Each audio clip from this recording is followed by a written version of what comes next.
This is a quick demonstration of the FilterBubbler web extension.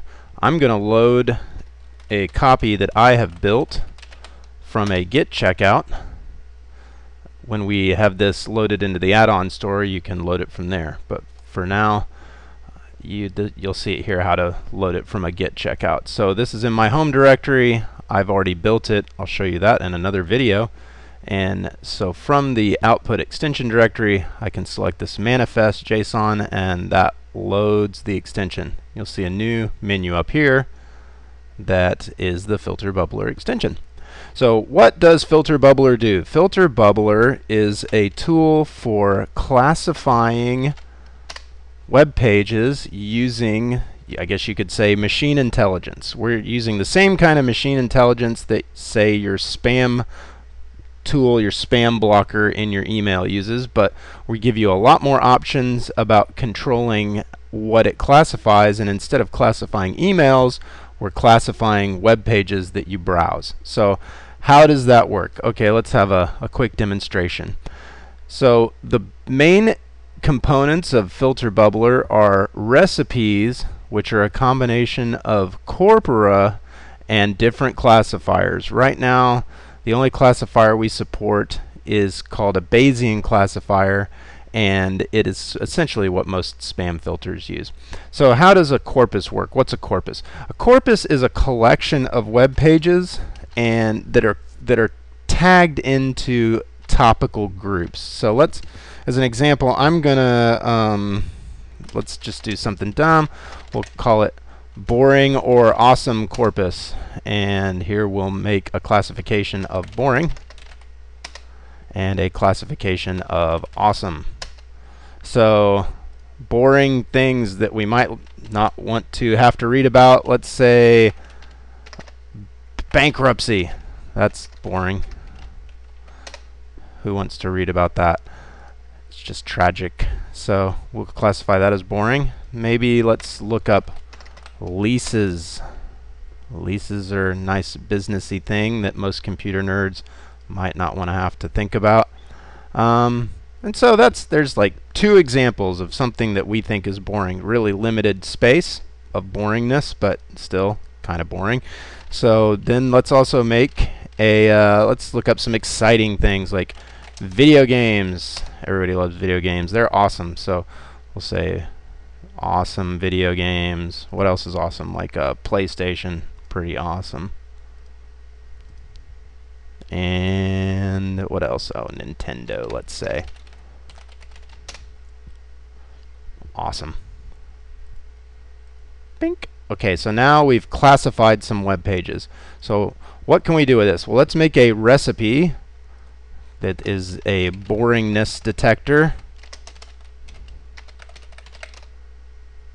And right now you have very limited options for these, but in the future we hope to add more classifiers, more sources, and more syncs. So I already talked a little about the Bayesian classifier. It's your only option. This basically measures the frequency of words in the document, the combinations of different words. So if certain words appear in one set of documents in the corpus and not in the other, this Bayesian detector will see that and classify it according to the label, the pages that the label that has the most pages with the most similar word frequencies.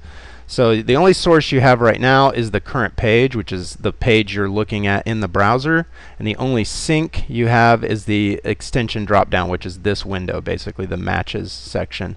So but now that we've created a corpus, we can select our corpus. If you make a bunch of corpuses, you'll have a bunch of options here. It's one of the few things that you have a bunch of options on. This upload recipe lets you upload your recipes and corpora to a server on the internet. So I'll show you that in a second. So now that we've put some things in here, I might have to reload the page, I might not. Let's see.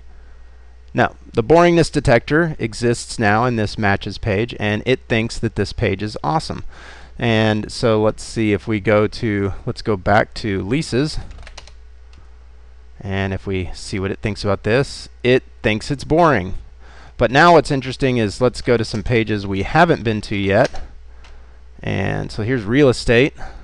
Let's see if it thinks it's boring. It thinks it's boring. So that's because this page, even though it hasn't seen it before, has similar word frequency combinations to the corpus of boring pages we put in already, which was leases and bankruptcies. So let's say, oh, let's go to Atari. We haven't gone to the Atari page. See what it thinks about the Atari page. And it thinks it's awesome. So this is the core of what the system does. It lets you take groups of pages, lets you take URLs, take pages on the internet, define groups of them, and then analyze the similarity between the groups. Now this could let you do all kinds of things. You could say it's safe for kids or not safe for kids or kind of safe for kids. You could say it's liberal or conservative or real news and fake news, and but you aren't limited to 1-2 combinations. You could say, I'm going to make a corpus that has G, PG, PG-13, and R ratings, and then you could show it pages of movie reviews, and it would classify them according to their similarity, just the same. So you can make multiple buckets, and you can share them with your friends, showing the what I was showing you guys earlier. You can create a server, and it will fetch the recipes and corpora from that server. I already have one called awesome or dumb up there, unfortunately. Oh, this is boring or awesome. So I can now upload this corpus.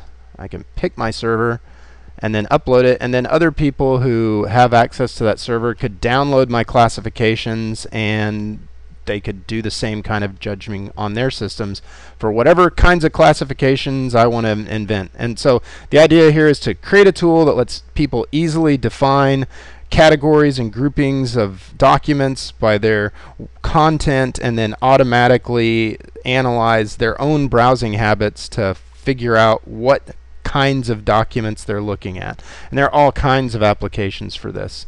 So that's a quick demo of FilterBubbler. Thank you very much.